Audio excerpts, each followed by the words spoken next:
Where is football? Where is football season? Because this is what I need it. I need football. Soon as basketball ends, I need football. Like I would watch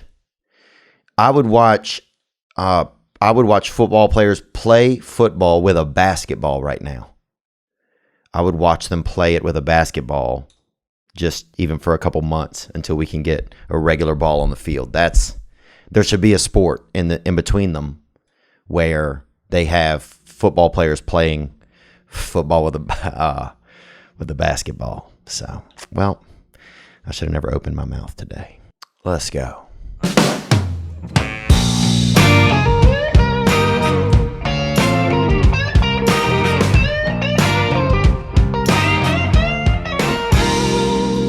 Yeah, man.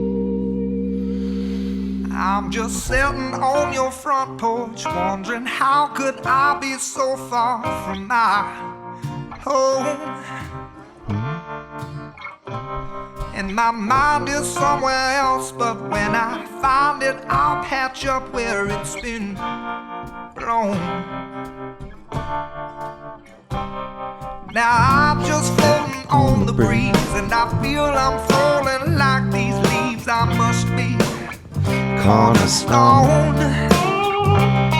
Oh, but when I reach that ground, I'll share this peace of mind I found. I can feel it in my bones. In my bones, baby. But it's gonna take a little time for me to set that parking brake and let myself unwind. Shine that light on me.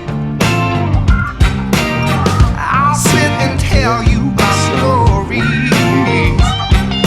Shine on me. Come on, let it out. And I will find a song. I will sing it just for you.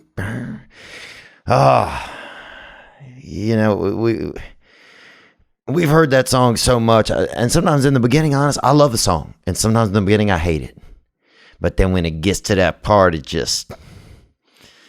when it gets that shy, it kind of just squeezes the fun out of me. It forces the fun right out of me. And I am somebody that has to have the fun forced out of them. I didn't even like it when people would tickle me. Because tickling, let's say that's body wizardry. Somebody gonna just get you. And and then you just laugh uncontrollably. Somebody just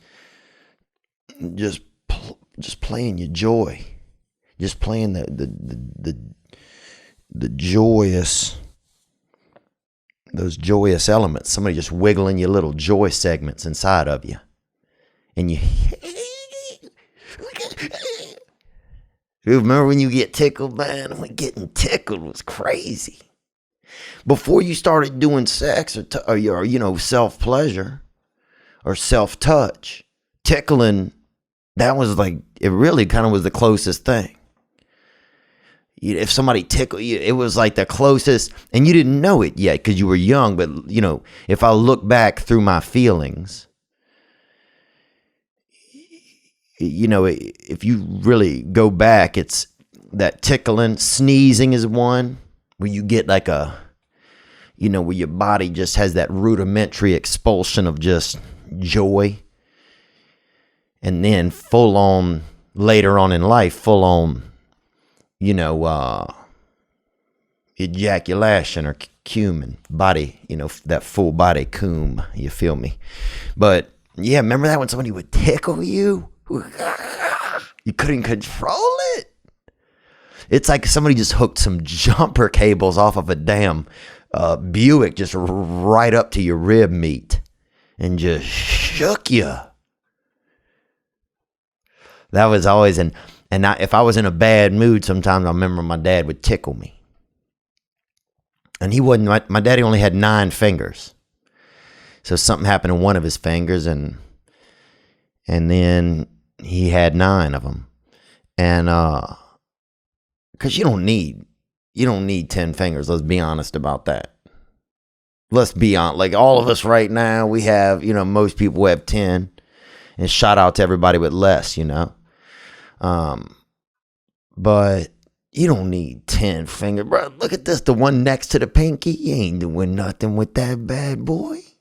A lot of people aren't even getting married anymore. You could give that one, that could be donate that to somebody. They make a little wiener for them.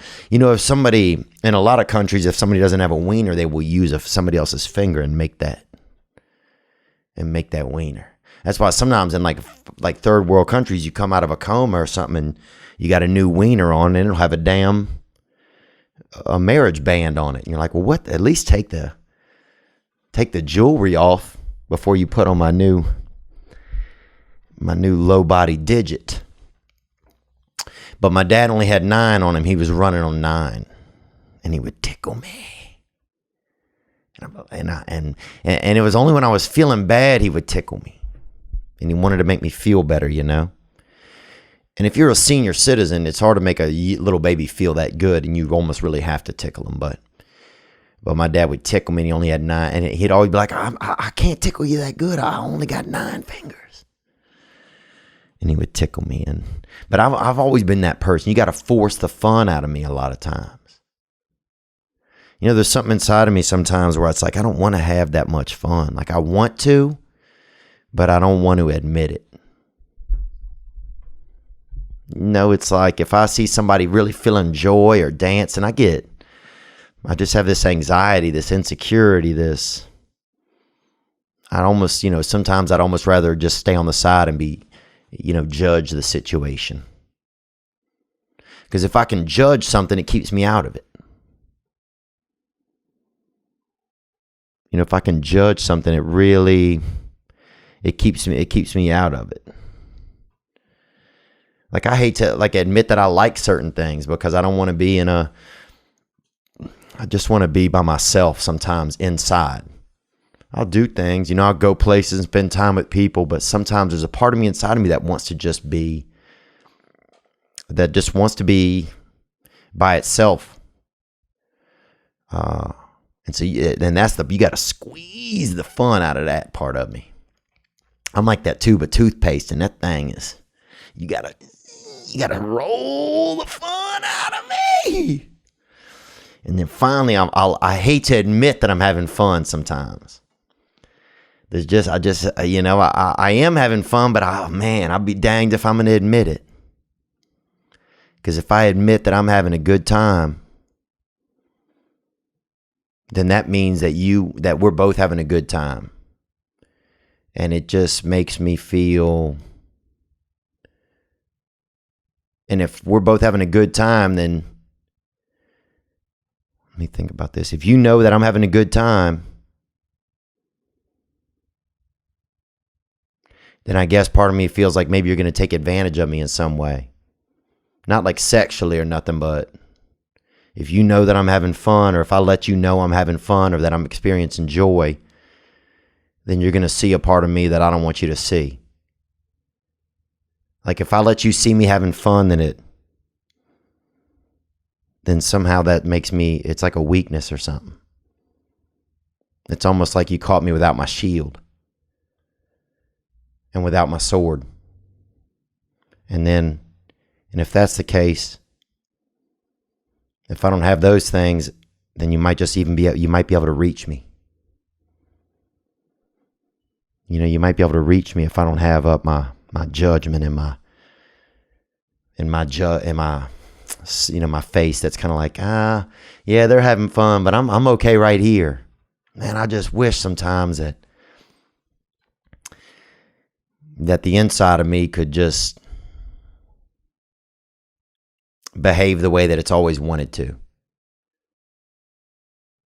But instead, a lot of times in my life, I've been like that. Don't tickle me. Don't tickle me. And people are like, well, why? And the truth, why? Because I'm going to feel good. That's why.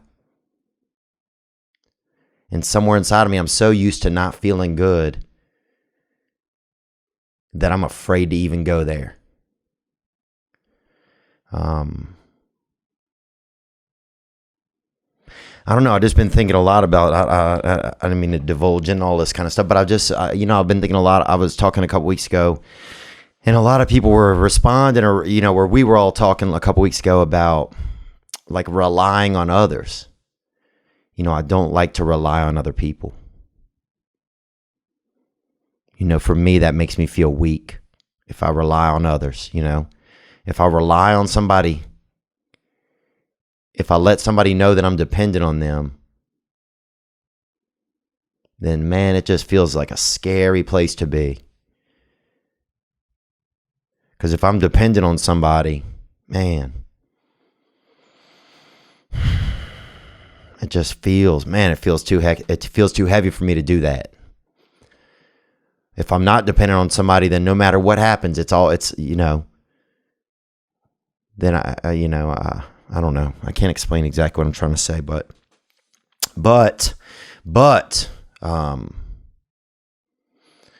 I'll keep trying to think about it and ruminate on it on the side when I'm on the sidelines.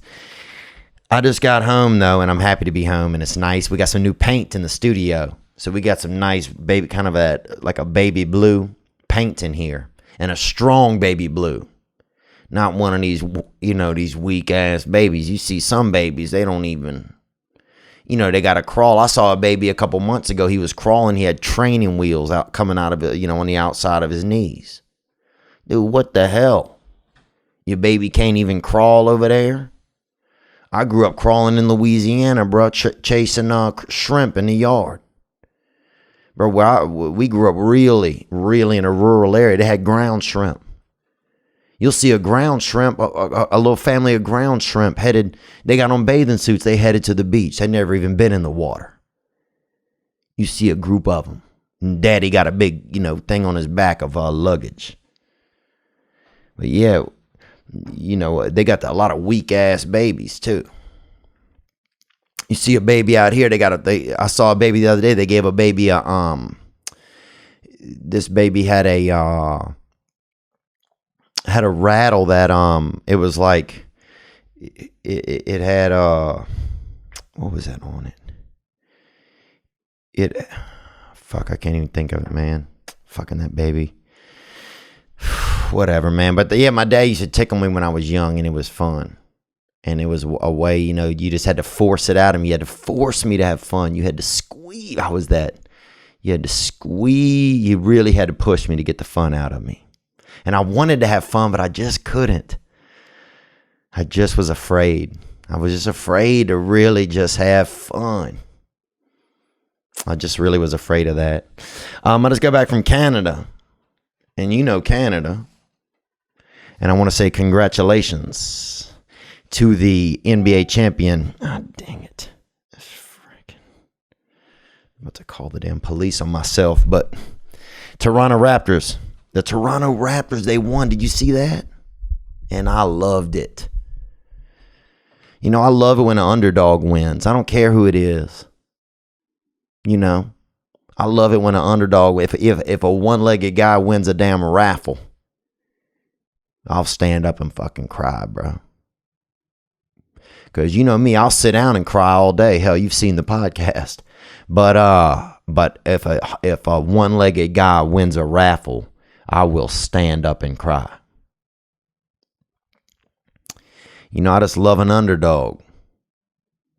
I love an underdog. If somebody's digging a hole in their yard to do flowers, and they find somebody that's been under there for 2 months or whatever, barely breathing, through the, somebody's still alive. I love it. Like, damn, that guy, first of all, nobody knew he was there. Second of all, he's still alive. That's beautiful. I love an underdog. And the Toronto Raptors were the underdog. People could say they're not this. I don't like these mega teams. The NBA got these mega teams and the 4 or 5 stars getting together. I go for the underdog. I'm that Jimmy Chitwood. I like that movie Hoosiers. You know, I like the underdog. You know, if they got a contest for swans, I'll fucking put $4 on the bat. I'll put $4 on a vampire bat in a swan contest. Say, yeah, you get out, put a little bit of lipstick on that vampire bat, and you get out there and you give them bad bird bitches hell. Cause it's just in me. I love it. I love the underdog, and the Toronto Raptors are it. And I feel like we should all feel inspired by them. You know, just because nobody expected them to win. And people could say, yeah, well, Golden State was missing certain players and stuff. That's fine. Golden State is an all-star team. They have 5 all-stars. And I just loved it, man. I loved seeing them. And also, it's nice to see Canada win the NBA championship. This isn't even their sport. That's like us going up to Canada with a couple of, a couple Rottweilers and winning a damn Iditarod. You got those regular Iditarod, them dire wolves out there. And that's like us coming up there with a couple of Rottweilers and Big Lonnie, Fat Lonnie, who's always running, breeding these dogs illegally and getting them out there. You got all the Rottweilers, they're wearing Patagonia coats. And they go up to Canada or Alaska and they win it. That's what that's like. Winning something off your beaten path. Winning something they don't expect you to win. And that's how it was just great to see, man. So congratulations to them. And it's just inspiring. Now, any other team that's like a middle of the pack kind of team, or, a team that thinks, oh, I don't think we could do it. Next year, they're going to think they could do it. And that's just, man, the power of thinking that you can do something, or it's powerful power. Yes, thank you so much though to everybody, man. Dude, it was crazy. And I'll say this.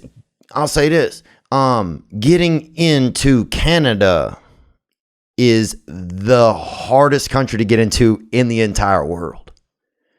Canada, they ask you, like, right when you get up to the customs too, they ask you like a trick question.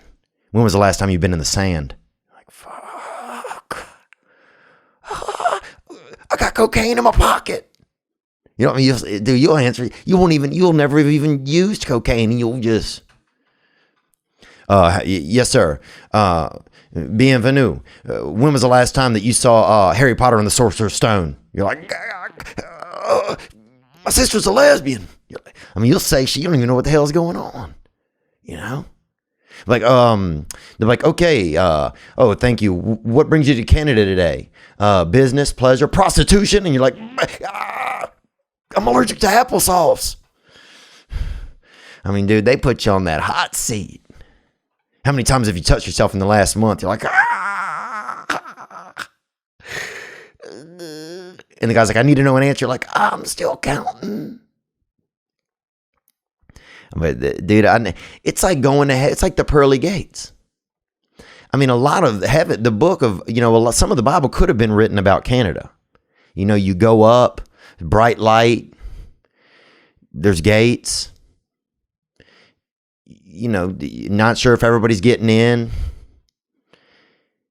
We could be talking, is St. Peter's in a customs outfit? Does St. Peter work at customs? Because the pearly gates could be right up there off of one of those toll roads headed right into Canada.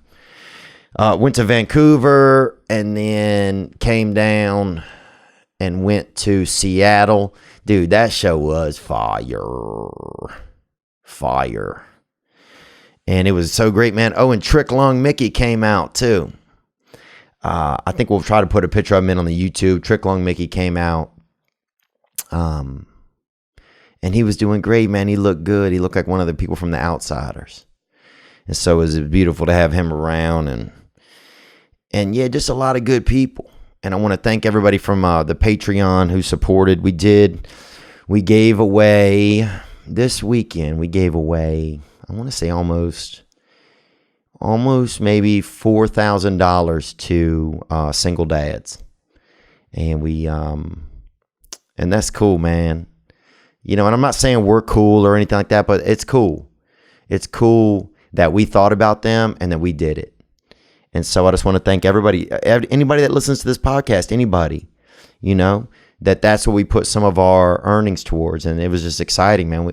And a lot of single dads came out, and if you're on the YouTube right now, there should be some pictures and stuff of them so you can see them. And I just want to say thank you to all the men that came out. You know, we talk a lot about single moms and stuff on here, and because of Father's Day, we wanted to think about that. And you know, it had me thinking. I was writing out some cards to some of these dads and just saying, you know, just trying to just say, you know, Happy Father's Day and stuff. And it had me thinking, like, you know, my father's, you know, deceased when I was 16, and there's a lot of people, you know, that have lost their fathers or never even met their fathers. But it's funny how, while I'm sitting there looking at some of these cards and writing in them, it was like, oh, I kind of get to live a little vicariously through these other dads and their sons' relationship. Because like a father-son connection, that like a father and a son, they're individual people, but the connection between a father and a son is, you know, it's its own thing. It's its own yarn. It's its own tapestry. It's its own weaving. You know, if it were a scarf, it would look a certain way, a different color and texture scarf than one between a mother and a daughter, or a man and his friend, or a boss and his coworker. And I was thinking that it was kind of cool. It was like, you know, I don't get to talk to my dad on Father's Day, but I get to be a part of these other dads and sons. And so it made me think, like, you know, we can, even if I can't have something or you can't have something, we can still have the joy from it, from somebody else, you know? Like, if I know that, like, a dad left out of there and he felt like, man, it was nice that this past weekend had me come out and just have a nice time. And that they cared. It's like I get to live vicariously through that a little bit. It's like, it's not my scarf between me and my dad. It's not but it's the same texture. It's the same color. It's still that same connection. It's just somebody else's. It's almost like, I don't know what I'm trying to say. It's almost like you can borrow, and I get the same feelings from it. I get the same feelings of just knowing that I'm a part of a connection like that. I don't know if that makes sense. It's just like that sometimes, even if you don't have a certain connection in your life, that we can borrow that connection from other people and still have that same joy, or still get some of the same joy. So yeah, I was just kind of connection hopping this week, and but it was great. Just a lot of neat guys that came out, and it was just fun. And so I want to thank everybody through Patreon that helped support and made that possible. Oh, I'm a little exhausted, but I just had a great time. I was in Boise last night, and we went to this Egyptian theater. And the Egyptians, dude, you got to think about the Egyptians, man. Because a lot of times I'm laying around the house, and I'll go 4 months without thinking about the Egyptians. I mean, that's just sad. And they did it all. Dude, if you go look at them, they got the Halloween costumes. They got they're dressed like kind of like rappers, and they're all dressed like a little bit like Beyonce if she were at like maybe Beyonce, but if you know, like she was married to like a fabricator, somebody who was like a welder. You know, they got a lot of statues. They was drinking wine. I mean, it's sad that I go so long without thinking about the Egyptians, but I was at the Egyptian theater, and then we had a couple shows in Portland, And actually, a call came into the hotline right here for this it just says Portland show. So let's check it out. Theo, brother. This is Matt Lowe. I live in the Portland area. What's up, Matt? Over there in Portland. In Portland, they say one of the cleanest places in the world. One of the top maybe 50 or 60 cleanest places, I think. That's soap country, boy. That is clean country. Let's go. Just wanted to call. I went to your show last night, the 7 o'clock early show. It was fucking awesome. I know there was some audio issues or something like that, and the venue was kind of shitty because they didn't help out when there was one being drunk and being crazy, and you said it was the first time this happened on your tour, so even though it's not my fault, I don't know the lady, but she definitely was out of hand, and I know you felt really bad because you're just a legit guy, and everybody can feel that, so I guess I just wanted to apologize for her because I don't think she did. And I just felt bad that even happened because I know you're up there trying to entertain us, and she kind of threw off the mood a little bit and made you feel bad. But I just want to let you know that the show was fucking amazing. Well, thanks, man, for the call. Yeah, I felt bad too. That I, kind of jumped on her case. I mean, she just kept hooting and hollering, and it just, I wish somebody would have if she was acting like somebody was tickling her. And nobody was. And her husband, I think, was right there. And she said she had 7 children. So if anybody's tickled her, it's him. I will say that, probably. But yeah, I felt bad too because she was drunk, and then she probably wanted to come out and have a good time. And next thing you know, she's back at home just laying in bed with her husband. And thinking like, fuck, I already got 7 kids. So, probably should just go to bed. So, yeah, but that's nice of you to say, man. It was fun. It was fun. It was like in a gymnasium. Oh, the cool thing about the Portland shows. So, after the shows, I met some people backstage, and it's in an old high school. So you're meeting people and chatting, and it's all like these lockers from high school. All of these remember that? Remember when you got the locker at high school? Remember the first time you got a locker? I think it was like 5th grade or 7th grade. And you went up to it, and like other kids knew how to open their lockers, but you didn't. Because this is your first time, but you had to act like you knew, right? Because if somebody saw you not opening your locker right, then... this was junior high. You were probably going to go to hell. So you get up there and you try the code and you're like, fuck.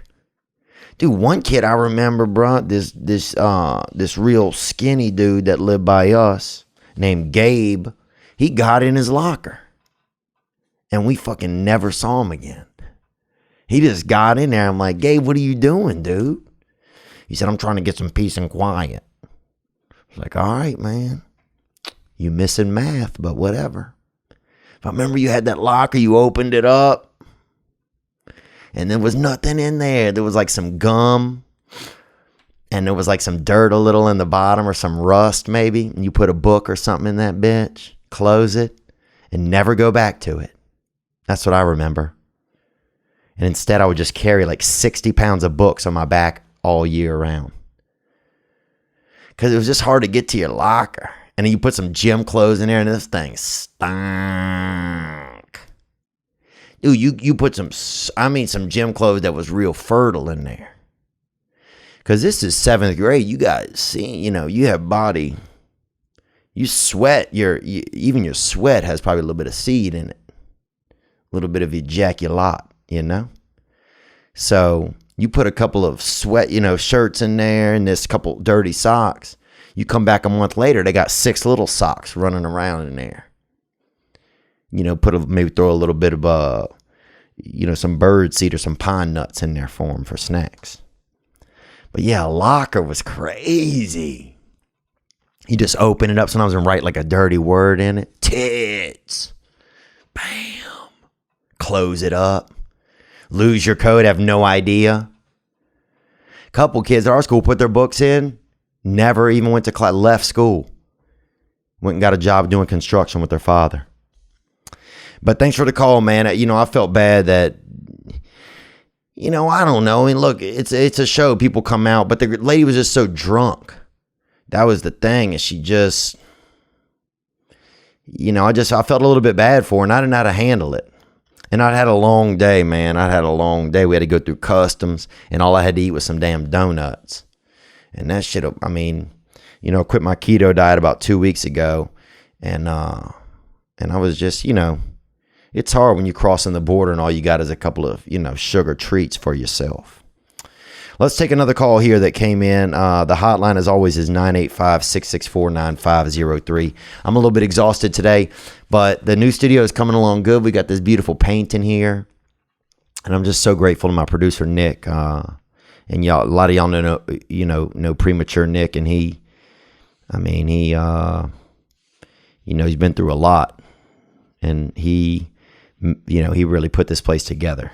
I mean, this place looks like a damn full-term person that painted it, like somebody that went all 9 months, bro. But he's an underdog, man. He's an underdog, and that's who we love here. And that's what we do, man. We're working with underdogs, baby.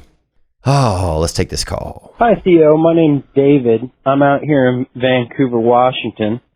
Onward. Gang, man. Vancouver, Washington. And that's the tricky thing. A lot of times you get in these coastal, you get near these border areas and they trick you. You think you're in Vancouver, Canada, but you're only in Vancouver, Washington. And you start celebrating and your family's all excited. Oh, we're in Vancouver. You're there for 2 nights drinking, making moonshine or whatever, kissing anybody close. Doesn't even matter. Doesn't even matter how well you know them or how many family photographs of yours they happen to have been in over the years. And then finally, like, oh no, you're only in Vancouver, Washington. It's like you're in, oh yeah, you're in New York City, Puerto Rico, and you're like, oh fuck, took a bad flight. So you got to really pay attention to maps. Let's hear more.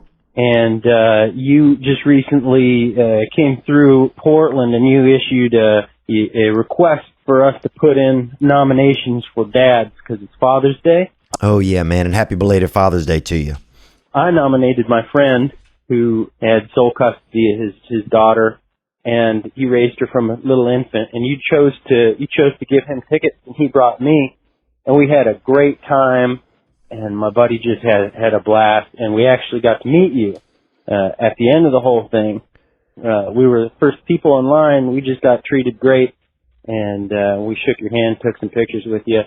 And I just wanted to say, because I've been listening for a while, and I know you're not the kind of guy who takes. Well, it seems to me, I shouldn't say I know, but it just seems to me that you're not the kind of guy who takes compliments easily, but you've made a real big difference in my life recently, and the positivity that I feel, and you gave my buddy and I a really great gift that we're gonna remember. And I just wanted to say thank you. Anyway, hey, you have a great day, and everybody else have a great day too. Well, thank you for the call, man. It sounds like that your buddy's lucky to have somebody like you, to be honest with you. And I'm glad you guys came, man. I'm glad you came, man. I love getting to perform. I love getting to, I love getting to do what I feel like I'm supposed to do sometimes. Yeah, there's moments when you just know people are having fun, and you see people and they're having fun, And it's what's interesting, even now thinking about it, sometimes I wish that I could be. Sometimes I wish I was better at being the person sitting in the audience having a good time. That was always hard for me to be that.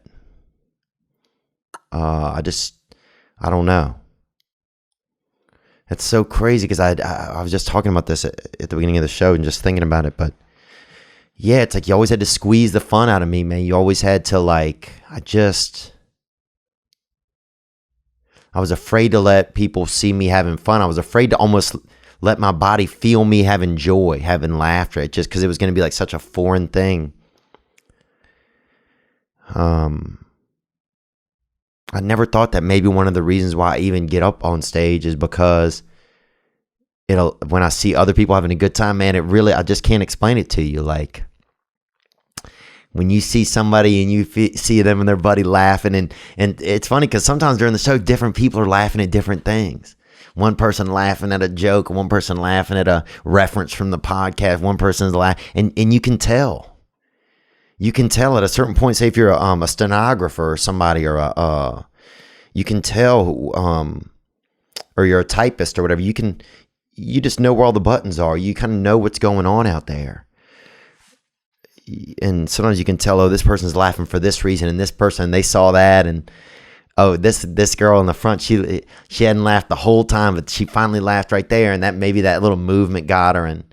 And look, that person they just held their husband's hand, or their gay husband's hand or something, and it just makes you feel good, man. It makes me feel, I don't know. It's like I always want to feel okay, and if I can't always feel okay, at least I can. I don't know. I can't explain it, but I'm trying to. But story of my life. But dude, yeah, man, dude, I'm just glad you came out. I'm glad you came out and brought your buddy. We don't think about single dads, and I would forget about my dad as a single dad. I forgot about that.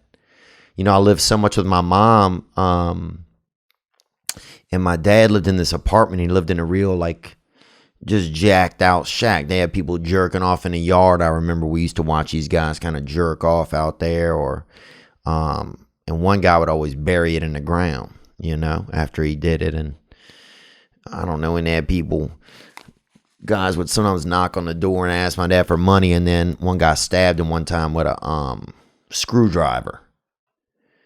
And I remember yelling at the guy, that's for carpentry, that's for carpentry. Getting pissed, man. I don't like when people use things really they're not supposed to be using for certain stuff, Like if you see somebody bathing inside of a boat in their yard. I remember we had these people down the street from us. This guy named Tip, like the tip of something, like the end of something. And sometimes they had a boat over there and they'd have friends, and sometimes they would bathe inside of the boat because I guess it was sealed off well enough. That shit pissed me off, dude. I don't know why. I just don't like. I don't mind it, but for some reason it got me upset. But anyway, yeah, and I just remember my father lived in this real shithole, and I guess I forgot what it was like, over there, what being a single dad was like for him, kind of. I don't know if he was still. I guess he was still dating, because I do remember he met this lady that made these roast beef sandwiches. God. Dude, this lady, the sandwiches were so good. I don't even know who she was, man. The sandwiches was that good. And she lived in this fancy place, man. She lived in this, it was like a high-rise condominium. And my dad would take us over there. And dude, we roll over there in a Delta 88 in a Cutlass, dude. That my dad had bought off a couple brothers and had speakers in it. So my dad had some 22s or 28s in the back of this fucking Cutlass. And he couldn't hear well. So, bass and all of that, it was nothing to him. But we'd be sitting there just. And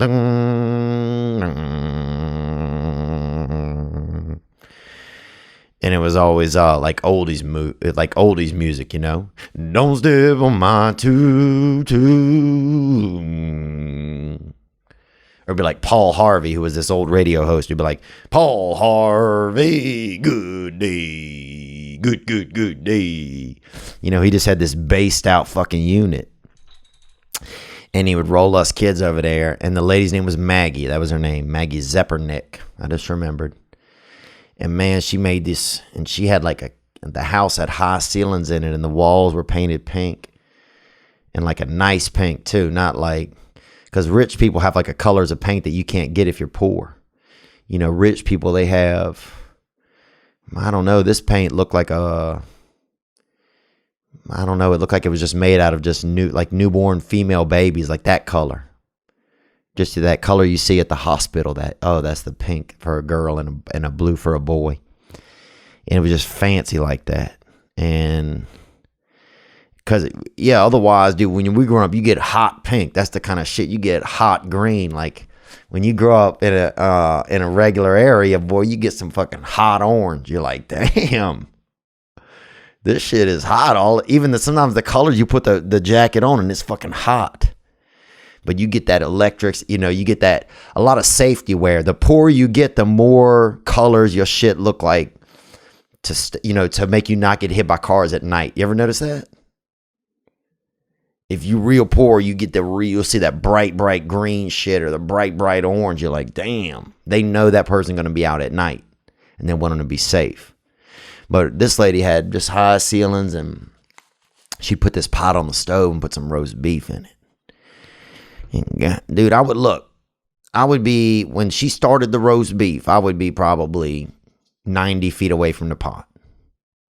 4 minutes into the roast beef, I would have my face over the meat, over the pot, just the steam, just getting a straight up, just roast beef facial, bro. Just my young pores just opening up, just I could taste the fucking roast beef through the walls of my cells in my cheeks.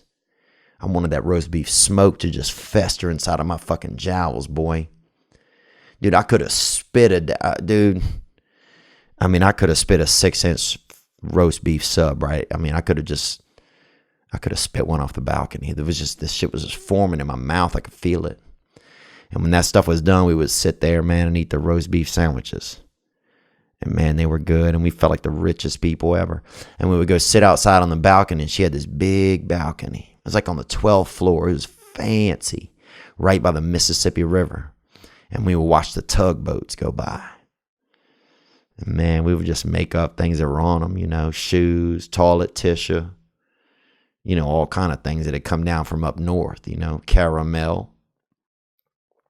My dad used to always tell us that they was bringing a lot of caramel from up there in Pennsylvania and Hershey, up there in chocolate, and on these big ships, and just sitting there thinking that there was big ships of, just of caramel and nougat. Dude, I remember you see a couple smaller boats, little nougat shuttles. And I'm just in my head, I just was so excited, boy, just thinking about a big chocolatey vessel and a nougat barge, and then a couple of or a caramel barge and a couple nougat shuttles just skipping across the water. It really tickled my sugar bones. It was fun though, man. But yeah, my dad only had 9 fingers, dude. I do remember that. And so every time he would tickle me, he would say, I couldn't be tickling you that good because I only got 9 fingers. And so he did trick me a little. I'm going to tell you this. Let's take another call. Here we go. Hey, Theo, this is Ali calling from Dubai. What's up, Ali from Dubai? And I am going to try to get over there to see Dustin Poirier fight. And I got to ask Joe Rogan for a ticket because I don't have any ticket, but I'm going to see. To see him fight over there against Khabib. All right. I heard you might be coming to Dubai for the UFC event in September. Oh, there we go. Yes, sir, I might, man. So I'll probably have to look you up if I do. Let's hear more. I already have my tickets, so hopefully we can see you there. And I just had a little idea for you. I'm a Slim, and I thought it might be a good opportunity for you to learn more about the Slims out in Dubai that come from all over the world. Gang. And he's talking about Muslims. And recently coined the term Slims, and it's kind of like a code name for Muslims. Let's hear more. Thank you for the invitation. I don't know if you have any friends that are Slims, but this might be a good chance for you to make some. And I have a proposition. I mean, you could stay in a hotel, pay $300 a night. They got a check-in. They got a mint on your pillow. But come on, you really want to do that. You could stay at a listener's house, such as myself, and learn about the Slim life. Ooh. I mean, we got lots of space for you. We got an extra room, queen-size bed, Wi-Fi, your own bathroom. We even got a live-in Filipino maid. Ooh. Well, you definitely sweetening the deal there with probably my favorite ethnicity in the entire universe that I've met, which is Filipinos, the happy people. Dude, if you crack a Filipino open, bro, all that's inside, sheer joy. Sheer joy. God's piñatas, bro. That's what I call them. They're the happiest people in the universe. I like this. I like this proposition, man. Let's hear more. She'll iron your t-shirts and make you eggs in the morning. We got a pool. We got a basketball hoop. My kids got scooters. And just so you know, this ain't any kind of homeowner situation. I got 2 kids and a wife. Oh, dang. Okay, wow, man. Well, look, I'll tell you this. If I go to the fight, I'll come and stay for a night, man. You got me hooked, dude. I would love to learn more about the Slim life, man. And you know what's funny is, man, I do need to know more about Muslim culture because I don't really know that much about it. You know, I think I just have like some perceptions, and I don't really like, I don't have any like anger or disdain towards, you know, I don't think like Muslim, like I have like anger or disdain if I think of like, you know, ISIS or Taliban type people, or like, you know, or basically extremists from anywhere really. But a lot of people, including myself, get, you know, they get the term Muslim and it's like, well, what is it? They get it confused. They get it mixed up. So I think that'd be a great opportunity for me, man. I appreciate you offering that, dude. That's really nice of you. And it's so funny, yeah, because as soon as I find out, I'll let you know. Dude, the eggs, bro. The eggs alone, a couple Filipino eggs, dude, I'm in. This is like, what's that movie where they find those Filipino eggs and it had a mosquito in it? Jurassic Park. Let's hear I'm more. not offering them up like any kind of Hollywood thing. I'm just letting you know what the situation is. So it's an open offer. It's nothing weird. Just a place to stay. Learn a little bit more about Dubai and the Slim life while you're here. Slim life, bro. I love it, man. Yeah, dude. Look, man, I'll be your Slim Dog millionaire, dude. I'm excited. So if I go, I'll make sure that we save this and that we reach out. And that's sweet of you, man. I appreciate the opportunity. And we'll have to find, you know, if we do, we'll find a way to return the favor. Yeah, I can't even imagine. Like, it's funny, if I do think about Dubai, I think like, well, what is it like? You know, what's going on over there?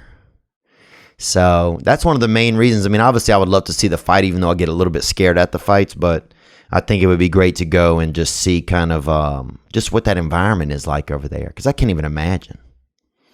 I mean, I really can't even imagine. I did some military tours that were to like Saudi Arabia and Iraq, but I've never been in a place that wasn't like a military or like with contractors in the Middle East. I've never been just like willy-nilly out and about. So that's sweet of you, bro. I appreciate you. Man, so many nice people. You know, and most people are just nice people. They really are. It's one thing I noticed when I was driving across. You know, we drove across a good bit of the Pacific Northwest, maybe about 8 hours or something this weekend. And man, America's a beautiful country. It really, really is. Man, it's just beautiful up there. If you've never been, just, you know, you're driving along between Seattle and Portland, and there's just all these beautiful trees and outlooks, and Mount Helena's in the background, or not Helena, Mount St. Helens, I think. And dude, I'll tell you this, I got beat in 5th grade in a spelling bee by a pregnant girl named Helena King. So, you know, who knows what can happen. But let's read something else, man. I'll tell you this. Oh, I'll tell you what can happen is you got to clean your body. You got to clean your body a little. You got to clean around your booty too, around your little dirt circuit. You know what I'm talking about. Polish up your dirt circuit. And how do you do that? Bidelegance natural cleansing foam brings you the luxury and elegance of a bidet with the convenience of toilet paper. And I've been using toilet paper my whole life, I think. You know, I don't know if I was real young, if I didn't. I mean, dude, we had a little guy in our neighborhood. He wouldn't, I'll tell you about him. He wouldn't wipe his butt. And he wouldn't wipe his butt as long as I knew him. And he always was itching his butt. Oh, it made me so sick and sad. He was always itching his butt. And so then it was like, dude, get out of here.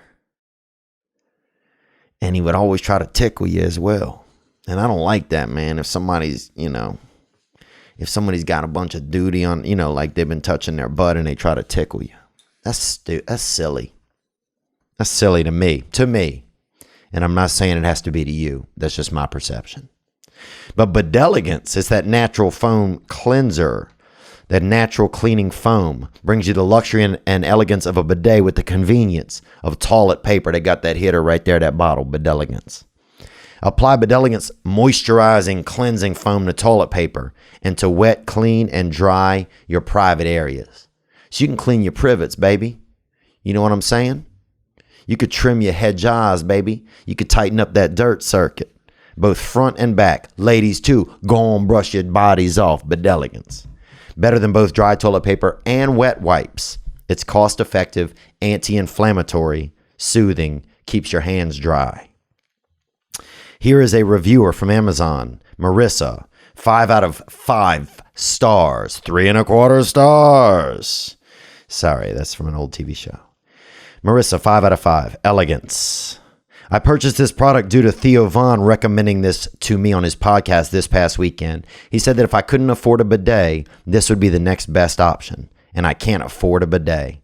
I currently rent my residence, and I don't think my landlord or the HOA would be happy with me installing one. Plus, my bathroom is tiny, and I would not have anywhere to put it unless I pulled out the shower, maybe. This lady's awesome and crazy. You can't get rid of the shower just to do that. Anyway, I am cleaner than ever. Thanks, Bidelegance and Theo Vaughn. You can get Bidelegance now, right now, on Amazon.com and get 10% off and free shipping using code 10 Theo Vaughn. That's the number 10 Theo Vaughn. All in one word, 10 THEOVON for 10% off and free shipping using 10 Theo Vaughn. That's at Amazon.com. Bidelegance, BIDELEGANCE. Tighten up your dirt circuit. Let's take another call. Hey Theo, this is Mike from Northern Illinois. What's up, Mike from Northern Illinois? Dude, I love Illinois. You know, I really love it. My mother grew up there, and I love it. You know. Let's hear more. Just had twins last weekend. Oh, congratulations! You just had twins, man. You got 2 of them, huh? Well, I had twins come out to one of the shows this week, and you guys know how I feel about it. Is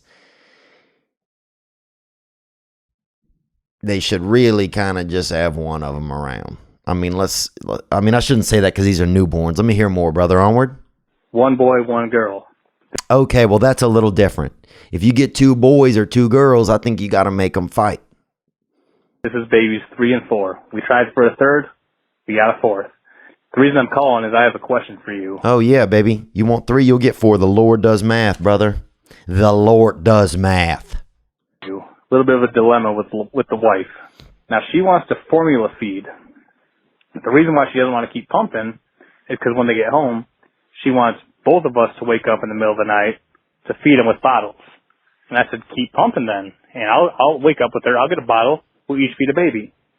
You know, I understand that. But her dilemma is that she has to wake up every 3 hours to pump in the middle of the night regardless because, you know, them titties get full of milk. Oh, yeah, man.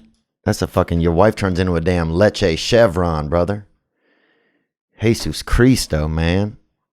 Damn, your wife, whoo, she got to really pump them tats out more. And they got to be pumped like a farm animal. Oh. So I proposed the idea that while she's sleeping, I could hook up her breast pump to her nipples and milk her like a farm animal while she's sleeping. Now she's not on board. Oh yeah, that's called siphoning.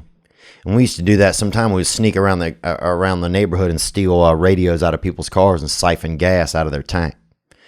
And then and we all worked at a children's care center, and we all got laid off, actually. Let's hear more.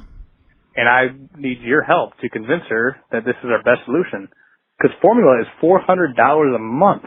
Jesus, dude, where are you getting it from? Iran? Bro, you got to get that local sip, Papa. Dude, I know a lady who will fucking give you a whole tit's worth for fucking probably $6 or whatever, a little can. How much is it? I got to look it up. Formula? Dude, how many guys go to look up formula and just end up watching races on YouTube in Europe? Okay, let's hear more. Yeah, man. Onward. For 2 babies. Now, I can do a lot with $400, so I would rather just, milk them nipples than spend that money on formula. Bro, here's the thing. You deposited seed into your wife, buddy. Okay? She didn't outsource that, she took your milk. She took that hit of, that conditioner, that wiener, that little wiener sipper. She absorbed that for you. And she tanked you out 2 little bad ones. 2 little eggs. So you got to show up and do your shit, man. You got to show up and do your shit, man. If you got a couple of kids out there, you got to feed them, bro. Now, if I had twins, what would I do? I've always wanted to do this. Teach one kid the full alphabet. Teach another kid only half of the alphabet. And then, as the one kid gets older, every now and then for their birthday, you give them an extra letter. You tell them about a new letter that exists that they don't know about. So, so you teach them half the alphabet to A through M. And then when they're 9 years old, you give them L for their birthday. Imagine that. Suddenly a whole new world, ladder, parallel, lollipop, all these new things to them, or L comes before M. So you have to give them N, or you give them O, or you give, what I'm saying? You give them a couple letters for their birthday. That way you saving money like that. So that might be a different thing. Maybe think of other ways to save money, dude. Don't chirp on your wife right now. Or get your aunt to give a little bit of breast milk. Dude, I remember we used to take a fucking hit off the neighbor's tit every now and then if mom was running light. And look, I'm a rat. I've always had a little bit of that anxiety. Because my mother had small breasts, them A coops, baby, them A cups. And so it's hard for a baby to get that milk out of an A cup. I mean, there ain't nothing. If you ever see a baby kind of he looks like he's from Jamaica, he might just be, like that cat on the internet that's being a receptionist, You'll see a baby trying to beat the milk out of that breast because an A cup don't have much in it. So you get that anxiety. You get that tit, you get that tit twitch because you're not, you're trying to, my mother, every now and then you get a sip. You don't fill up on a, if your mother has small breasts, and that anxiety, that rattle, that tit rattle, that small tit rattle, that, that stays in you forever. Dude, if your mother got small tits, you always have anxiety because you never got that full luscious hitter. Dude, I remember seeing other babies and they would have fucking milk just all down their neck. They had babies spraying milk out of their mom's tits in the air at the strip club. And here I am over here just trying to beat another sip out of this thing. Like, like a guy at the boxing gym. Like Peter Manfredo Jr., just trying to beat one more, because mom had them small breasts. You don't get, So I'm always going to have that anxiety of I'm missing something. Let's take another call here. But first, I want to tell you that if you are struggling with some mental health issues, and it's okay if you are. I forgot my medicine this weekend. I forgot my antidepressants. And I take them, and man, I don't want to take them anymore. I'm tired. I'm tired of taking them. I'm tired of not having some of my feelings. But I'm not going to get off them right now, and I'm not going to get off them suddenly. So I have to make a plan to get off them. People always send me messages, hey man, get off the antidepressants. Well, that's fine, brother. You get off them. Okay, you do what you want to do with them. Okay? But I'm scared to get off them right now. So I can't just stop. You know, it's hard to do, and I want to do it, but I have to do it in my own time frame. But this company is called Betterhelp.com, and they have professional and affordable counseling. You can get matched up with counselors that are right for you. Betterhelp.com has 4 communication modes: text, chat, phone, and video mode. Start communicating in under 24 hours. You must be 18. I have used BetterHelp. Okay? I've gotten on there. You get connected with your counselor. You can communicate with them over text. If you're having a tough time, you can call them on the phone and do a session. You can pull over on the side of the road and do a video chat right there with your therapist. You can find one that works for you. If you don't want to go into an office, or you don't have that opportunity where you are, but you still feel like you could use some help, this is an option. That's all this is. I'm just letting you know that. It's available worldwide. It's not intended for those actively considering suicide. It's available on desktop, mobile web, Android, and iOS. You can send messages 24/7, 365. Easy to change counselors. Financial aid is available. Sign up at betterhelp.com/Theo today. That's betterhelp.com/Theo, Theo, today. Let's take a question from our Patreon that came in. Sorry for just doing a bunch of questions today, man. I am a little bit beat. But we got a fun week, man. We have a fun week of some episodes. We're doing 2 King and the Sting episodes tomorrow. And I'm excited to see Brennan Schaub, man. That guy always makes me laugh, so I'm excited about that. Here's a question that came in. Key Jenkins, this person's name, Key Jenkins, Q-I-E Jenkins, and this is from one of our Patreon people. It says, you are always talking negative about your sexual experiences. Do you have a memorable, positive sexual experience? Man, that's a good question, man. You know, I got into a threesome sexual experience one time that was pretty interesting. You know, and I guess that was gratifying in some ways, because it was like, you know, it felt like, sometimes if you ever been to a petting zoo, you know, one animal's over by this rail and you go touch them, and one animal's over there. And dude, sometimes at a petting zoo, you'll see some kid petting an animal's wiener. You know, you'll see a 3-year-old just reach through the thing he don't even know. You know, I remember one time being over there at the Audubon Zoo over there in New Orleans, watching some 3-year-old kid just hand mugging one of those alpacas. Or no, I don't think it's an alpaca. What is an alpaca? Is that a bird? What is an alpaca? Yeah, it wasn't what is that? Jesus Christ, dude. That thing looks like a White Walker. It wasn't a bison. What the fuck was that thing with the big horns? I don't know, but I said, you know, you see a little toddler over there. He's just trying to touch an animal. He's reaching through. And next thing you know, he's playing highest hand on an animal's wiener with somebody else on accident. You never know. But usually by each rail, they got a different animal. And you go to this one and pet this one and that one. And if you're more engaged in a threesome activity, then you could be, all the animals are right by you at once. But these girls didn't really know each other. I mean, they knew each other. I didn't know them. And they said that they were cousins, and one of them kind of looked kind of like a real strong like person from like Poland or something, from like maybe 100 years ago.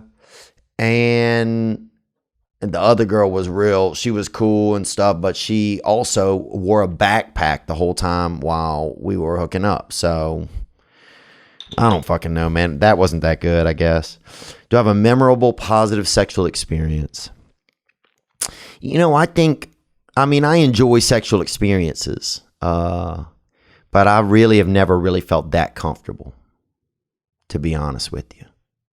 You know, I feel ashamed of things that I might be interested in sexually sometimes, or that I think about. You know, for some reason I have a lot of shame around a lot of that, all that kind of stuff. You know, I just really, even just talking about it right now, I just feel very ashamed of myself. So I don't know if I've had really that good of an experience, a memorable, positive sexual experience. And I don't know. I mean, when I was young, this girl, you know, I was really into this girl, and she was trying to, you know, she was like a girlfriend of mine, and she tried to give me a little, you know, a little blowjob, a little bit of oral outside of at a party behind this big pine tree, and one of the moms caught us. And I remember, dude, the mom's like, "What are y'all doing?" Right? And the craziest thing, I didn't know what to say, right? And I just said, "Having a little bit of dessert." That's what I said. And the girl was the one giving me the blowjob.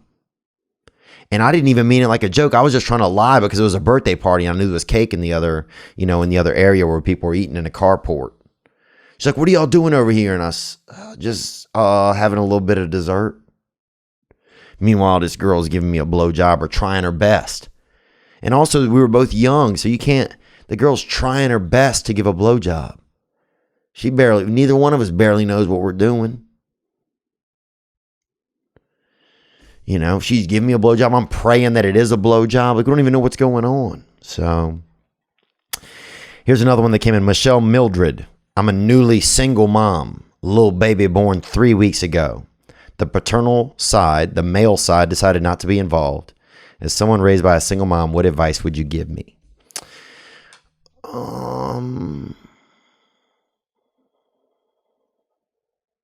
You know, the thing I'm noticing most about being a child and being an adult is that kids can never tell you the things I don't think that you wish they could. Or here's what I'm thinking more, feeling more. I can never, like, I wish I could go back in time and tell my parents what I want to tell them when I was then. You know, I wish I could have told my mom when I was young that I wish she didn't have to work so hard so that, you know, and I wish that I could just help her to feel better, and I wish I could just, you know, that everything was going to be okay. You know, I wish I could just, you know, and it's so funny, I was filling out some of those Father's Day cards and just writing in them. I don't want to say filling them out, but just writing in them. And it was funny because some of the messages that were in there, I was like, oh, these are things that I wish I could tell my dad, you know?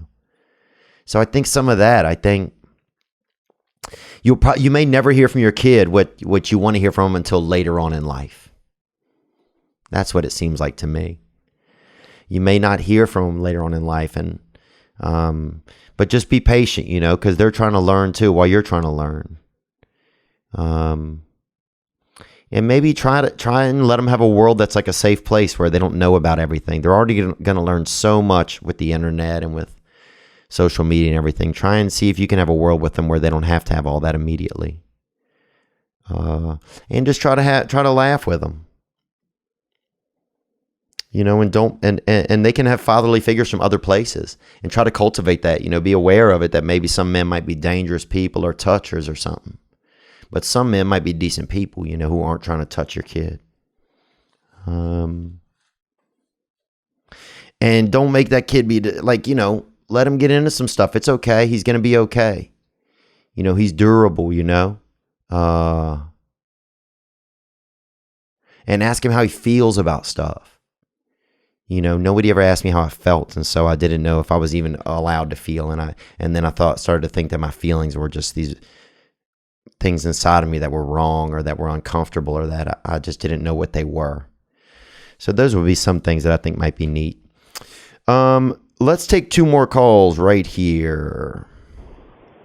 What up, Theo? This is Nathan from Nashville, Tennessee. Was listening to podcasts for a long time now, man. And I know your dad had you when you were like 70, or when he was like 70. So I was wondering, are you wanting kids eventually in the future? The only reason I ask, man, is because I'm 31 and I'm kind of trying to figure out, you know, do I want a child or not? You know, I think my big problem is I have a phobia of having a child with the wrong lady. Mm. You know, because whether you like to believe it or not, you're attached to that person for at least 18 years, you know, the girl. So I kind of want to make sure it's right, you know, before I bring a child into this world. I love the podcast. Been listening to it forever. Gang, gang. And R.I.P. Billy Conforto.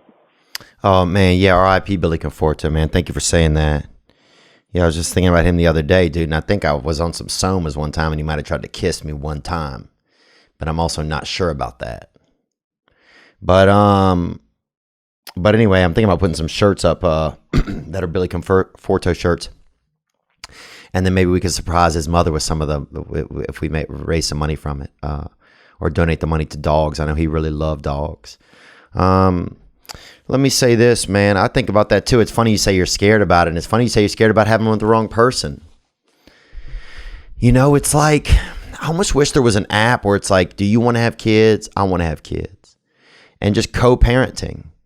And now I know that you're not going to maybe have the same bond of a home where the parent, where, you know, you have that, you know, the same connection if the parents aren't like, if there's not that, maybe if the parents don't have a sexual chemistry or a love, that kind of loving, if the kids don't see that, will that make the kid, you know, be raised a certain way? I don't know. But yeah, it's a big concern, but at least you're thinking about that. Some people just roll right into it, don't think about it. You know, they just skeet out into something soft over there, and next thing you know, they're fist fighting on Maury. But at least you're thinking about that. I wish there was an app where you could say, you know, I want to co-parent. Because sometimes it's like you meet somebody, you're like, oh, they would be the perfect other parent. You know, I'm not sexually really I don't have the same sexual attraction to them, or I'm unable to be in a committed relationship, but I would still maybe love to, we could have a child together and raise that child lovingly. Now, an issue you run into then, though, also is a religious issue. A lot of people, they want to keep, you know, when there's a lot of religion based, it's hard for them to bend some of those rules. And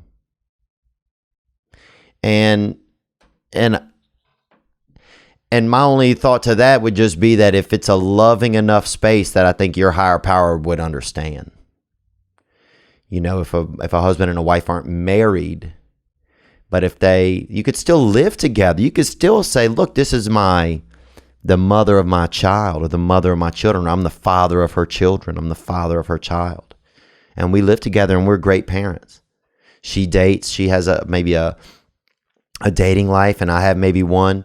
But, you know, I had a friend a few years ago, and we made a pact that if neither one of us got married by a certain age, we would have a child together, because we loved being around each other, and we thought we could be good parents and loving parents. And she ended up met somebody and got married, and I'm so happy for her. And she has a couple kids now. But I think it's worth figuring out, you know, I think it's worth thinking about some of it like you are. Because raising children is important, and raising people to be good people, and cutting off some of these bad habits and these dark arts that are getting into us all. I don't know. I might be sounding like a little preachy and know-it-all. I'm feeling kind of high-strung. Sometimes when I get high-strung, I turn into a know-it-all, and I really hate that about myself. But that's a great question. You know, and we could put that out to the listeners too. What do you guys think? Hit the hotline with some suggestions for this young man. Let's hear the question one more time. Having a child with the wrong lady, you know, because whether you like to believe it or not, you're attached to that person for at least 18 years, you know, the girl. So I kind of want to make sure it's right, you know, before I bring a child into this world. I love the podcast. Yeah, he wants to make sure it's right. Does it have to be a relationship that is, you know, if some of you guys have been divorced, would you go back and do it different? Does it have to be, would a co-parenting type of situation work?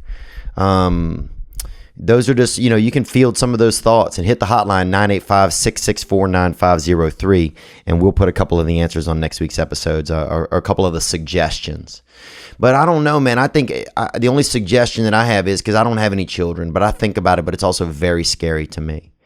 Because I don't want to turn into somebody, you know, I don't want to end up not doing something, you know, I don't think I'd be a bad dad, but I don't want to end up getting selfish or something and doing, something that makes my kid feel bad, and then I'm not a good parent, and then our relationship is messed up or something,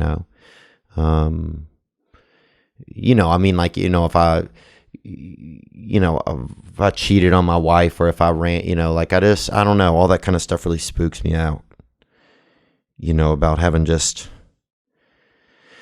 having that commitment, having a full commitment of a child.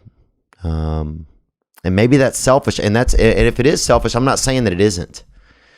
I might just be being selfish. I don't know. But I think it's nice that people are thinking about this instead of just out there busting them. So, gang, bro, let's hear one more call that came in. And thank you so much. A lot of people brought me some nice gifts this weekend. A young lady brought me a beautiful Rat King art, and man, it's nice art. Man, it's nice. Young fellow who's two young fellows in the military brought me a 50 cal bullet. So that was pretty cool. I'd never even seen that thing. Is bang, get in there. If you get hit by that, boy, it's lights out. You better call Entergy because it's lights out.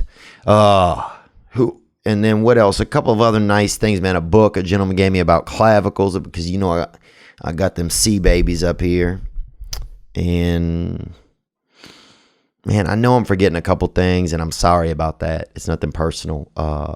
And some cards and stuff. And I know a lot of times I don't mention all those things, but I do want to say thank you. And they're nice things. And sometimes I bring them back here and we keep them in the studio. Oh, somebody gave me a thing made out of animal duty. It's like a wolf patty or something. And it's got this past weekend kind of chiseled into it. So, I mean, they're chiseling our name into shit. So we must be doing something good. Hey, Theo, this is James from Flint, Michigan. What's up, James? And my little cuzzo over there, Daddy Longneck, is over there, man. So gang, and DLN will be out at the show in Detroit. But thank you for calling in, James. Onward. My relationship advice is for a long-time best friend I've had. Growing up, I grew up in Chicago. Me and him were real good friends. He'd always be kind of a little bitch, though. Okay. Onward.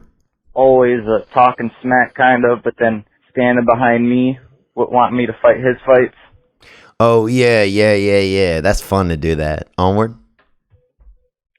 And lately, ever since I lived in Michigan, I always feel like I'm trying to talk to him or make plans to hang out, but it's just not reciprocated.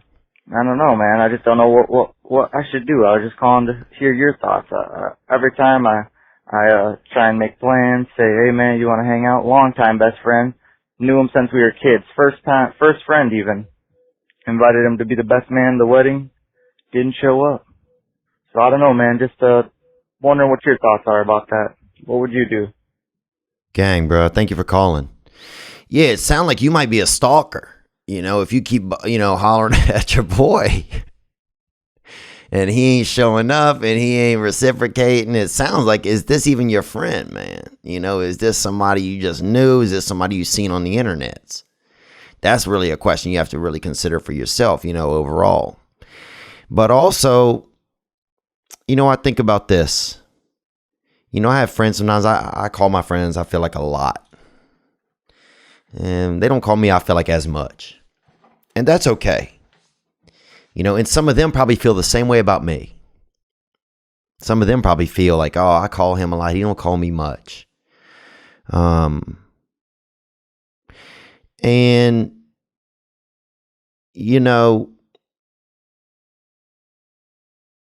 the thing is that you could cut off your friend. You could say, well, this guy, and somewhere inside of you, he'll get cut off naturally a little bit more and more as you guys distance from each other. But every time you reach out to him, it's not a weakness, man. It's not a thing like that. It's really, you never know. There may be that one time that he really needs somebody and you're the freaking, and yeah, you're that, you're DTF, dude. You're down to friend. And you're down to friend, man. And it's, so he might not reciprocate, but you just never know, like, what the bigger plan is. There may be this bigger plan in the world where you got to call, you You got to keep pestering him. And one day, finally, or one day he's gonna be like, you just don't know what you're being used for. You might be needing to help him out. He might not need a friend today, but it might be 6 months from now when he does need it. And since you didn't give up on him, he's, you're still going to be there. And he may never say thank you for it. But you'll know. You'll know that there was a purpose for doing all of that. But yeah, don't be driving by his house and shit at night, dude. I used to get jealous, man, when I was growing up. My best friend, this boy Scott Satchfield. And I mean, this kid was damn beautiful. And they knew he was beautiful a couple of towns over. I remember you'd put your ear to the stream up the stream coming from up north, and the stream would know. The stream would just right past your ear, just, Scott's beautiful. Like, what the fuck? Everybody knows it. And he was just a handsome kid. He was much handsomer than I'll ever be in my life, right? And all the girls liked him. At lunchtime, I was the one, they would give me all of the notes to take to him. So it's like, fuck, man. I was basically I was a mailman. And then it's kind of cool because you're involved a little bit, but then at the end, you're just that, all the Valentines, you just get to touch them. You don't get to open them up. And then one time, this kid also lived in our town named Ian Somerhalder, and he was a vampire. He's like a famous vampire now, a beautiful man. And this dude was the hottest man or woman that ever lived in our town. Either one.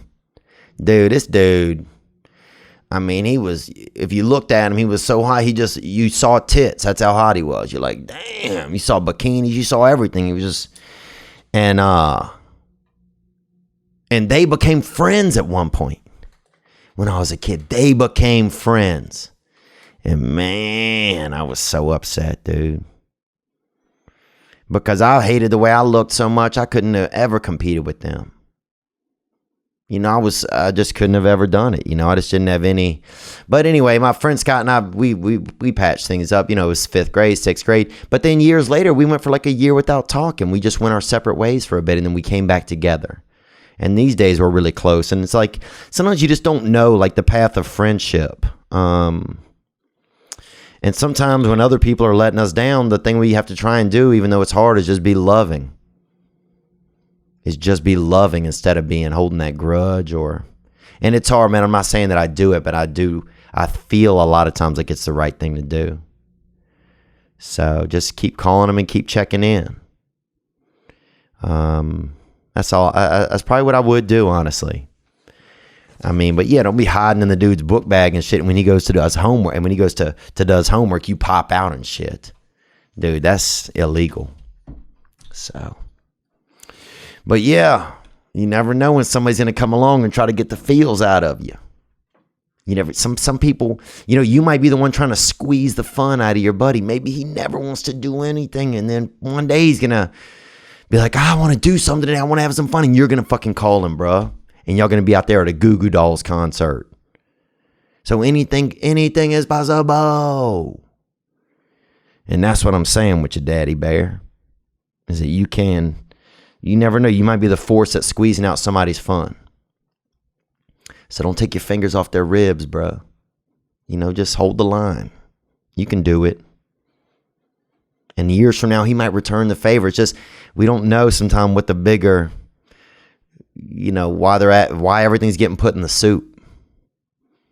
Because it's going to taste different years later. We don't know that in our mouth yet. But thank you guys for being patient with me this weekend. Congratulations again to those underdog Toronto Raptors, to the whole country of Canada. It's exciting and it's inspiring, man. It's inspiring. And dude, those people were so excited. I was in Vancouver and they weren't flipping over cars, but people were like, they were doing the Canadian version of that. They were calling Ubers and then canceling them. Yeah. Like in the U.S., we'll flip over a car, burn down an orphanage, but up there they would call Ubers and then cancel them. So it got wild. But thank you to everyone who came out this past weekend to the shows. We had a great time. Thank you to everybody who supports this podcast. We got some great guests coming up. I think Jordan Belfort, the Wolf of Wall Street, will be in here soon. Who else is on the docket? Amanda Knox from the famous murder. Who else we got? We're trying to get LeVar Ball in here, that big mixed chatty Cathy. So we'll see what we can do, man. But underdogs always, man. You guys be good to yourself. I bet that you deserve it.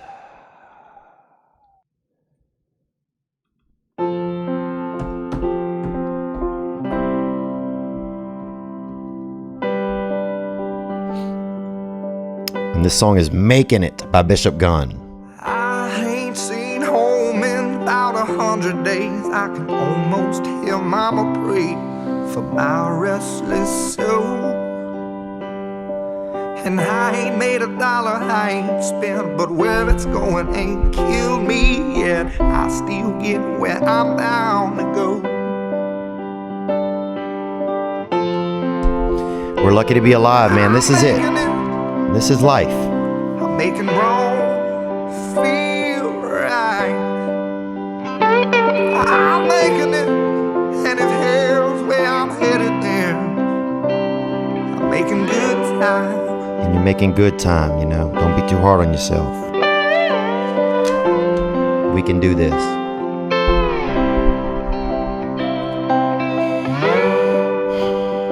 There's nothing wrong with you. Most all of my plans slip right through my hands and wind up next to me, broken on the ground. And I'm saying that to you, and I'm saying that to me. If this bottle was an hourglass, I'd say that I'm about an hour past the minute. I should have put it down. Gang, gang. But I'm making it.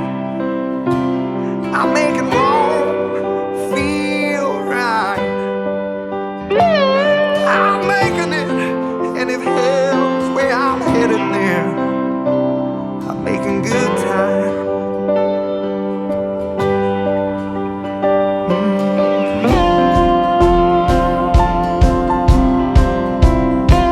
I'm making good time.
I can almost hear mama praying for my restless soul.